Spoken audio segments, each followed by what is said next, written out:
오늘은 내면 세계에 관심을 가져야 됩니다. 잠언 4장 23절인데 제가 이거를 언제 했는가 봤더니 22년도에도 한번 했고 24년도에도 한번 이 말씀을 했더라고요. 왜 2년마다는 계속 하고 싶습니다. 왜냐하면 중요한 내용이기 때문입니다. 자, 잠언 4장 23절을 우리 함께 읽어보겠습니다.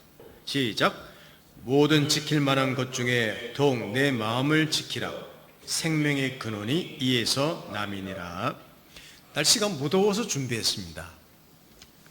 몸만이 아니라 마음까지도 많이 지쳐 있습니다. 그러다 보니까 어떻게 하면 잘 쉴 수 있을까? 그래서 더 시원한 걸 먹고 맛있는 걸 먹고 몸이 더 안락하고 그것을 생각할 수밖에 없는 시기죠. 근데 그럴 때 우리한테 찾아오는 문제점이 무엇일 수 있는가 하면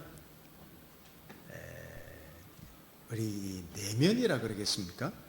이 내면이 굉장히 소홀해지기 쉽다는 겁니다.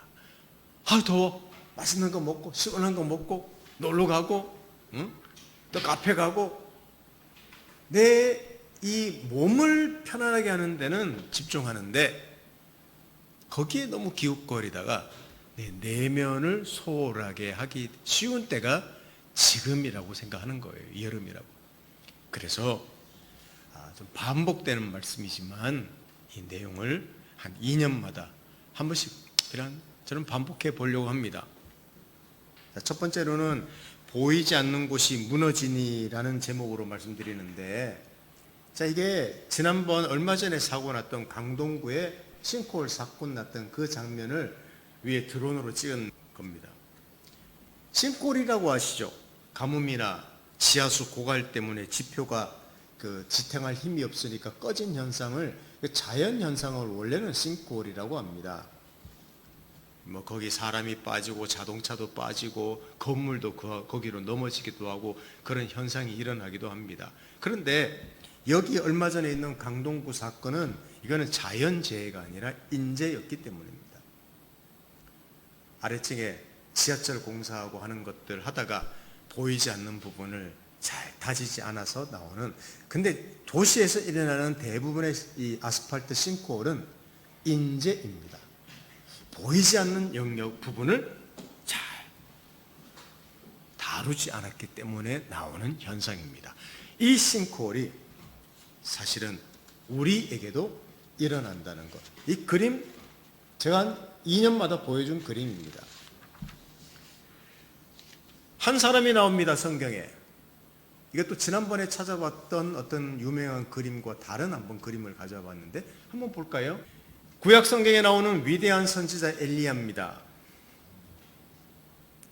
어느 날 광야로 도망가 널브러져 있는 그림인데, 여기 이 그림에 나오는 엘리야의 얼굴을 보십시오. 머리는 산발되고 얼굴은 그냥 긴장돼 있고 처져서 천사가 와서 위로해 주는 그림입니다. 열왕기상 19장 4절 함께 읽어보겠습니다. 시작. 자기 자신은 광야로 들어가 하룻교쯤 가서 한 로뎀 나무 아래에 앉아서 자기가 죽기를 원하여 가르되 여호와여 넉넉하오니 지금 내 생명을 거두시옵소서. 나는 내 조상들보다 낫지 못하니이다 하고, 여기 보면 광야로 들어가 도망가서 현실을 피했습니다. 로뎀 나무 아래 앉아서 낙심해 있습니다. 죽기를 원하며 포기합니다. 자기를. 내 생명을 거두소서 같은 말입니다. 내 조상들보다 낫지 못합니다. 심한 열등감에 사로잡혀 있습니다. 이 한 구절 안에 이 엘리야라는 위대한 하나님의 사람이 열등감과 또 도망가서 피하고 현실을 피하고 또 자기 목숨을 포기하려고 하고 낙심해 있는 그 모습이 다 나타나 있습니다. 이게 이 그림의 모습이에요. 얼마 전까지도 강력하게 살겠던 사람입니다. 북이스라엘에서 가장 악한 왕 아합과 그 부인 이세벨을 대적해서 또 수많은 우상을 섬기는 바알을 섬기는 사람들을 대적해서 싸웠던 선지자가 자기를 죽이려고 한다는 말을 듣고는 완전히 자빠져 도망가 있는, 다른 말로 내면이 무너진 것입니다. 여러분, 제가 왜 이 사람을 가져왔는가 하면 엘리야는요, 평상시에도 내면이 견고한 사람입니다. 그런데도 위기가 올 때 싱크홀처럼 무너질 수 있다는 걸 제가 극단적인 예를 가져온 거예요. 자, 그러면 오늘은 좀 세미나처럼 합니다. 우리는 두 세계에서 살고 있다는 말씀 드리려고 합니다. 예전에 들었던 기억납니까? 안 나시죠? 2년 전의 이야기를 어떻게 다 기억합니까? 반복해야지. 우리는 외부 세계와 내면의 세계입니다. 외부 세계는 일과 놀이와 취미, 수많은 관계들, 우리가 살아가고 있는 여기 세계를 살아갑니다. 내면의 세계가 있습니다. 내가 선택하고 가치를 결정하는 그 곳이 있습니다. 내면이죠. 그리고 내가 고독과 성찰을 가지는 그런 또 내면의 세계가 있죠. 또 예배와 신앙 고백하는 부분이 있습니다. 이게 전부 다 우리 내면에서 일어납니다. 근데 우리 대부분은 이 외부의 세계를 먼저 배워요. 왜냐하면 눈에 보이는 세계이기 때문입니다. 그리고 현실과 와닿는 부분입니다.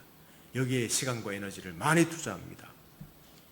그런데 이 내면의 세계는, 잘 들으십시오, 잘 개발하지 않습니다. 미개발 영역으로, 아니 개발 제한구역입니까? 개발 제한구역처럼 내버려둡니다. 외부의 세계를 방치하면 문제가 발생하죠.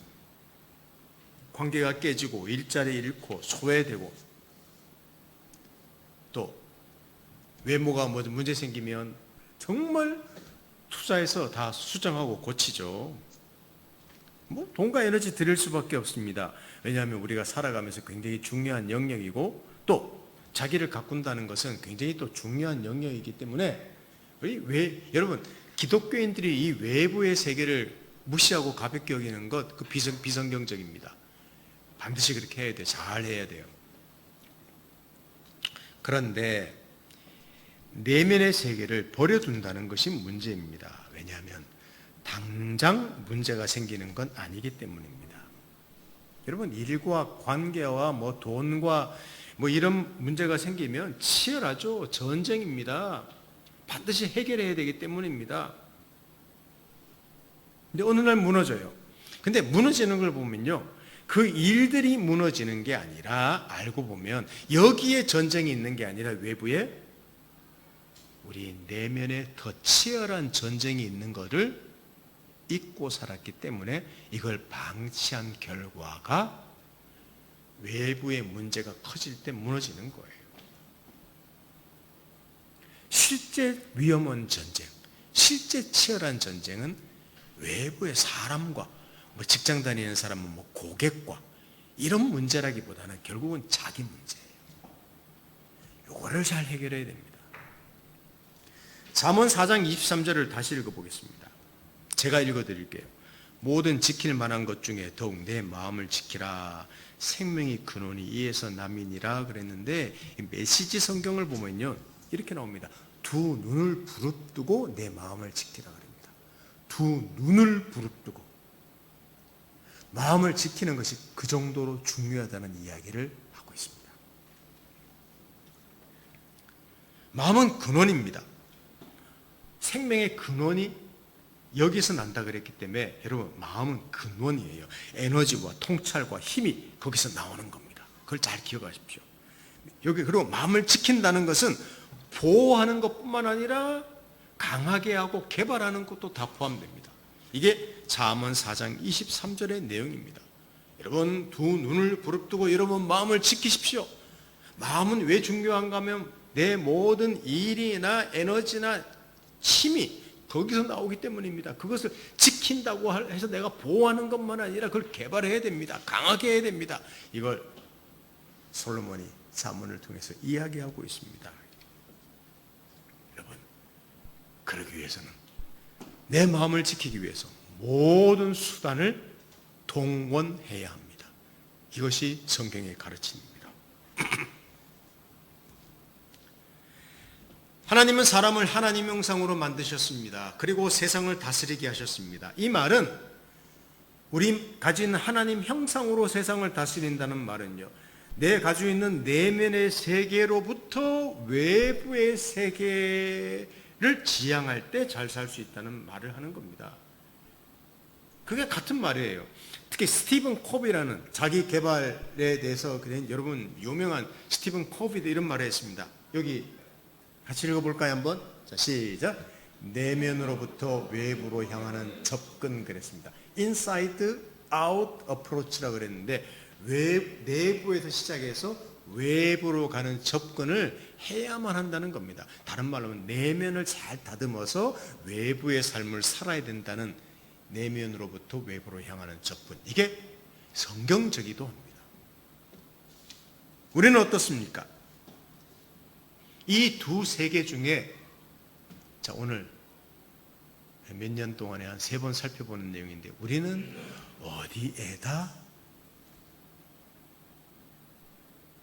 어디에다 그러면 안 되죠. 외부와 내면을 비교했을 때 내면도 소홀히 하지 않습니까? 우리 이것을 꼭 기억해 보셔야 됩니다. 이렇게 여러 번 강의 설교를 들어도 또 치밀하게 살다 보면 내면은 항상 내버려 두는 거예요. 그러면 어떻게 할까요? 우리 내면에 관심을 가지는 방법은 상당히 많습니다. 이런 설교 시간, 강의 시간 통해서 말하기도 그냥 몇 시간 되는 강의 들게도 오겠죠. 그만큼 중요합니다. 근데 저는 오늘 이 이야기를 가장 먼저 꺼내고 싶습니다.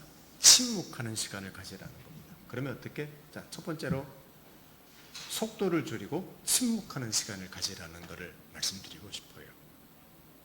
이게 중요해요. 우리가 사는 세상은 시끄럽고 복잡합니다. 침묵을 찾는 사람이 드뭅니다. 가능하면 매일 5분씩이라도 좀 침묵하는 시간을 가지면 좋겠습니다. 5분만이라도. 에이, 목사님 5분 침묵하는 시간을 못 가질까요? 아닙니다. 못 가져요. 잠자는 시간 외에는 우리 침묵하는 시간이 없어요. 뭐들 보더라도 말하더라도 그냥 움직이더라도 침묵하는 시간 갖지 않습니다. 일과 일 사이에 짬을 내보십시오.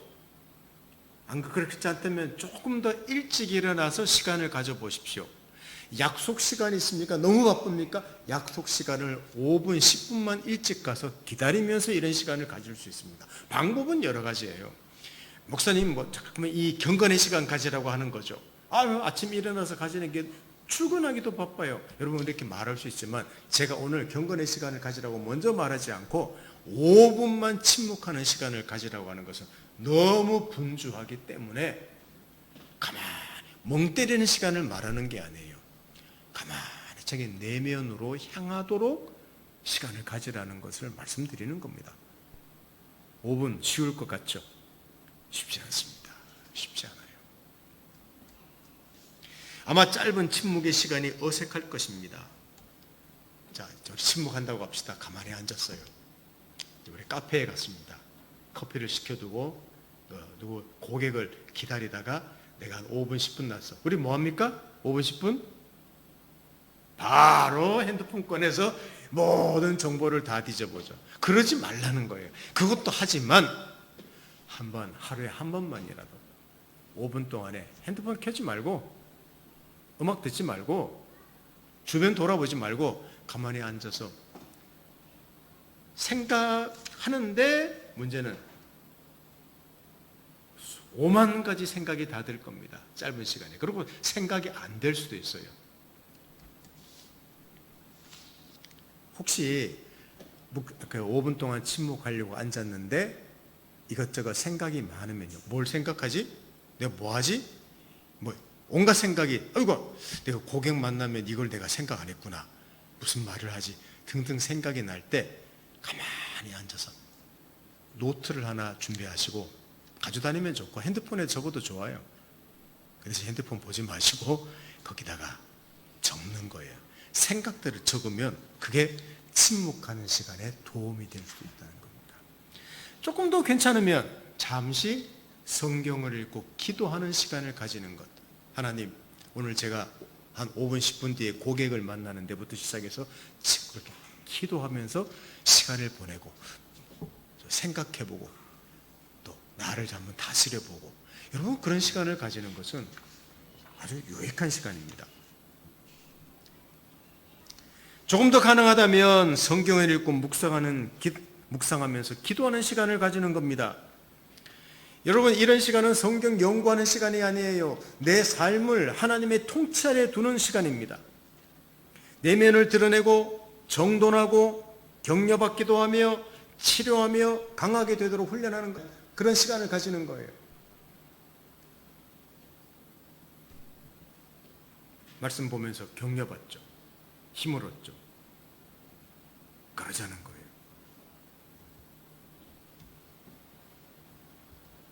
근데 여러분, 그리스도인들 중에서요, 말씀을 매일 정기적으로 읽고 규칙적으로 기도하는 사람들이 많습니다. 근데 이런 시간을 가지면서도 자기 내면이 정돈 안 되는 경우가 있을 수도 있습니다. 잘 들어보십시오. 자, 분명히 그 사람 열심히 기도해요. 철야 기도까지 가서 기도해요. 심야 기도도 가고 새벽 기도도 가요. 그렇게 침묵하는 시간을 많이 가지는데 그 사람의 삶이 전혀 내면이 정돈되지 않고 거칠고, 저는 주변에서 그런 사람들을 많이 접하고 봅니다. 저도 그런 사람 중에 한 사람일 수도 있습니다. 왜냐하면요, 기도가 일이고 말씀 묵상이 일이고 자기 열심이고, 마음을 토로하면서 하나님 앞에서 자기가 어떻게 하나님의 통치를 받을 것인지 생각하지 않고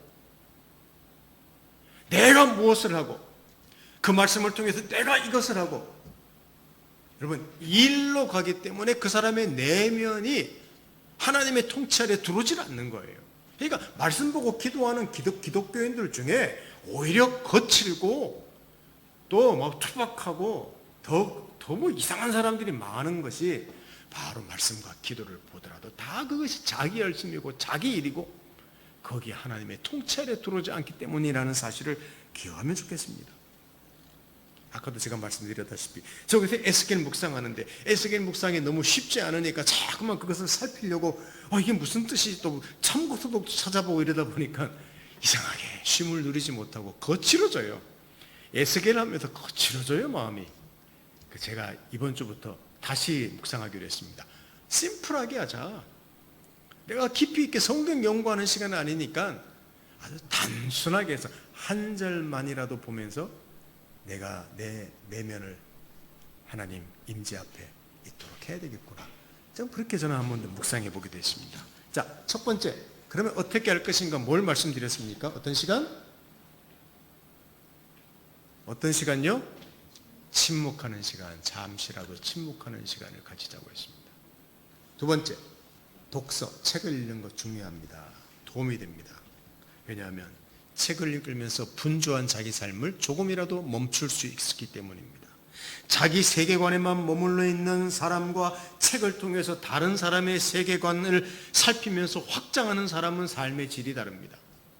늘 자기 세계 속에서 필요한 정보만 얻고 늘 자기 세계, 자기 어떤 한계 속에 머물러 사는 사람과요, 책 같은 걸 통해서 다른 사람의 세계관, 그 영역들을 확장시켜 나가는 사람은요, 삶의 질이 달라요. 여유가 달라요. 결국 독서 같은 걸 통해서 삶이 끌려가는 것이 아니라 자기 내면을 정리하면서 자기 삶을 주도할 수 있는 삶이 된다는 것입니다. 매일 10분만이라도 책을 읽으려고 해보십시오. 중요한 것은 이런 시간을 매일 갖지 못하면 일주일에 한두 번만이라도 규칙적으로 가지는 겁니다. 꼭 독서가 도움이 됩니다. 책도 읽는 것, 한번 시간을. 책 읽는 시간 없다고 생각하시죠? 너무 바쁘니까. 이것도 똑같은 거예요. 고객과 약속이 있다. 10분 일찍 가서 10분 동안에 앉아서 가만히 잠시 기도하고 생각하고 내면을 좀 가라앉히고 커피 한잔하고 카페인으로 각성시킨 다음에 그 다음에 책을 한번 5분만이라도 한 면이라도 읽어보십시오. 그게 습관이 되면 그건 큰 자산이 되는 거예요. 제가 자꾸 말씀드리는 이유가 있어요. 우리는 우리 손에 늘 따라다니는 핸드폰이 있기 때문에 이것이 우리 내면을 그냥 갉아먹어요. 이 수많은 정보들이 우리를 내면을 갉아먹을 가능성이 너무 많은 세대에 살고 있는 겁니다.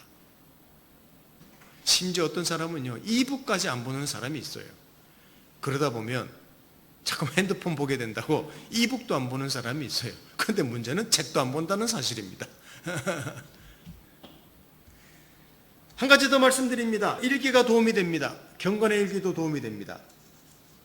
또 하나는요, 뭐냐면 자기 마음을 표현하는, 내 내면이라는 것을 관심을 가진다 그랬는데, 내면에 관심을 가지려면요, 뭐가 중요한가 하면 자꾸 외부적으로 뭘 하고 침묵 시간 가지고 이것도 중요하지만 또 정작 내 내면으로 오면 내 내면을 진짜 관심을 가지려면 내면의 마음을 자꾸 표현하는, 집에서도 뭐 그런, 제 아내도 그런 이야기 저한테 종종 해요.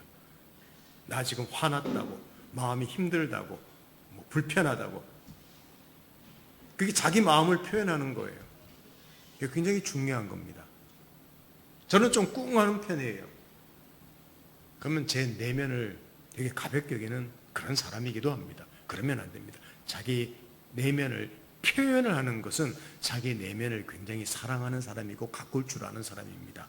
예? 여러분 꼭 그것을, 그리고 다른 사람 앞에도 하는 거지만 하나님 앞에 자기 내면을 다 이야기하는, 그것도 좋은 어떤 습관이에요. 기도합니다.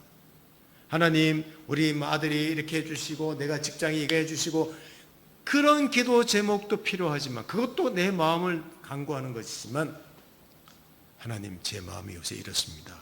제가 요새는 뭐 힘들어 죽겠습니다. 포기하고 싶습니다. 너무 공허합니다. 내 마음을 드러내는 거예요. 누가 미워 죽겠습니다. 꼴 보기 싫습니다. 내가 내 자신이 싫습니다. 최소한 말할 사람이 없으면요, 하나님과 기도하면서 그 시간을 가져보시면 그 사람은 내면을 잘 가꿀 줄 아는 사람입니다.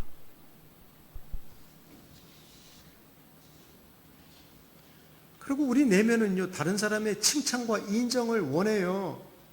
다른 사람의 칭찬과 인정을 받기를 원합니다. 그러면서 내 내면도 좋아지는데, 문제는 그런 것이 없을 때 내가 내 자신한테 나를 인정하고 나를 또 긍정하고 칭찬하는 말을 해주는 것은 나의 내면을 잘 가꿀 줄 아는 사람이기도 합니다.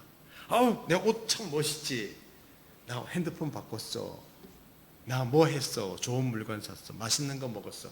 우리 그거 자랑합니다. 즐거워합니다. 근데 내 마음이 어쨌다는 것, 내 마음이 회복되고 치료되고, 그런데 관심을 가집니까? 거의 우리가 하는 말들은 다 외부의 세계예요. 제 둘째 아이는 떨어져 있기 때문에 전화로 통화하면 무슨 자기 속에 있는 힘든 이야기를 하지 않습니까? 막 이야기해요. 할 수 있는 이야기가 특별히 없어요. 해줄 이야기가. 본인이 부정적인 이야기하면 해줄 이야기가 별로 없어요. 저는 그 이야기만 합니다. 얘야, 너 자신한테 제발 좀 자주자주 긍정의 말을 하라. 긍정의 말을 해라. 잘 된다는 말을 하루에 10번씩 해봐라. 하나님이 도와주신다는 말을 100번씩 해봐라. 이런 이야기를 전화 올 때마다 꼭 그 이야기를 해줍니다. 너 자신한테 칭찬과 긍정의 말을 해라 하고 말합니다. 이것도 자기를 가꾸는 거예요. 저도 일이 좀 틀어지고 좀 화난 일이 있으면 자꾸 입에서 C라는 말이 자꾸 나와. 영어 공부를 그렇게 하고 싶은가요? A, B, C 하고 자꾸 C가 나와. 왜 A는 안 하고 B도 안 하고 맨날 C만 나오는지 모르겠어요. 그러다 보면요, 자꾸만 내 마음이 강박해져. 그거 나를 가꾸려고 하지 않는 사람이에요. 자꾸 나를 방치하려는, 그 안에 가시가 자라게 하려고 하는, 방치하는 사람인지도 모릅니다. C? A, B, C. 나를 관리하고 내 자신한테 존중해서 좋은 말을 해주고, 아유, 내가 이런 말을 하면 안 되지. 난 소중한 사람이지. 그렇게 자기를 좀 가꿀 줄 아는 것도 중요하다는 겁니다. 여러분 그렇게 하고 있습니까? 너무 눈에 보이는 세계만 치중해서 살고 계시죠. 다 알고 있습니다.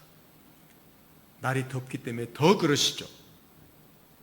이럴 때 조용히 시원한 곳에 앉아서 카페를 찾으시든지 조용한 도서관에 가시든지 자기 방에서 하시든지 교회로 오시든지 시간을 내고 약속 시간보다 10분 일찍 가셔서 침묵하는 시간, 그 다음에 기도와 말씀으로 또 하나님과 교제하는 시간, 책 읽는 시간, 여러분 어느 것도 좋습니다.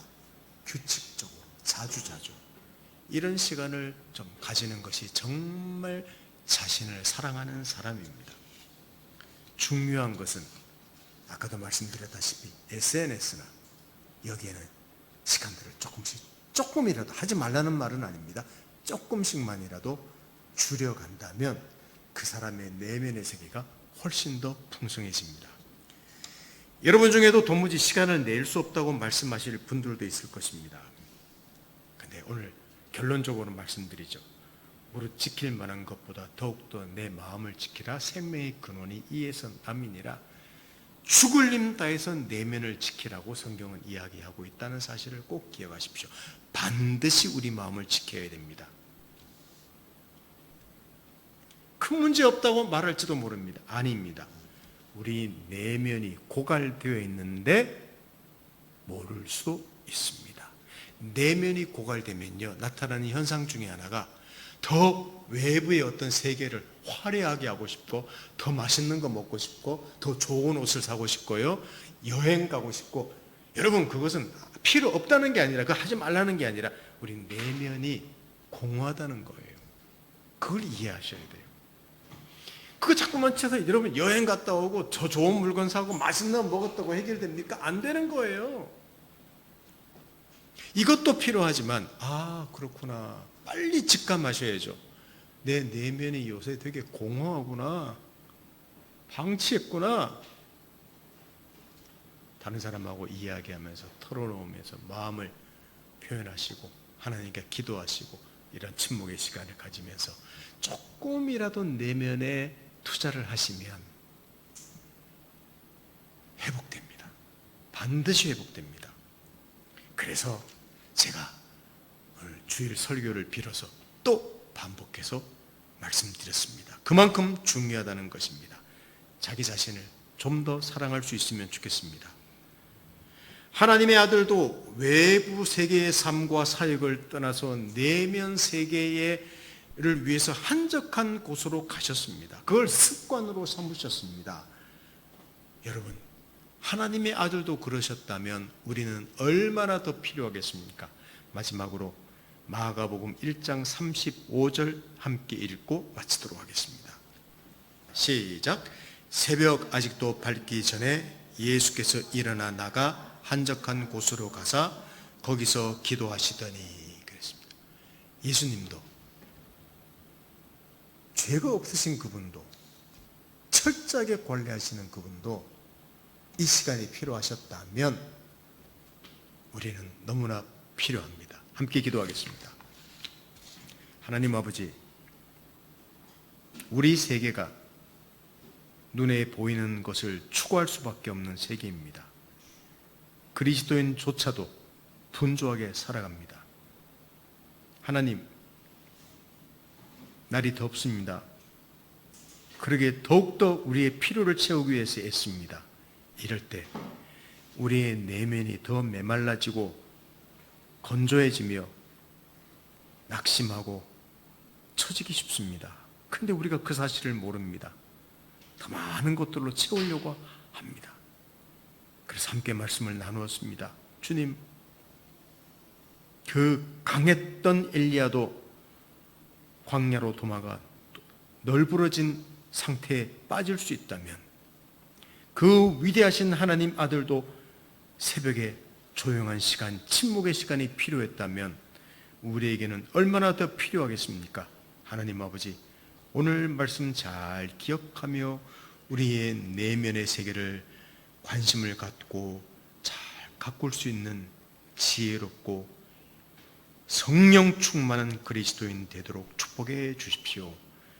이것을 이론적으로만 아는 것이 아니라 내일 당장, 내일부터 그 아주 짧은 시간이라도 나를 위해서 투자할 수 있도록 인도해 주십시오. 예수님의 이름으로 기도드립니다. 아멘.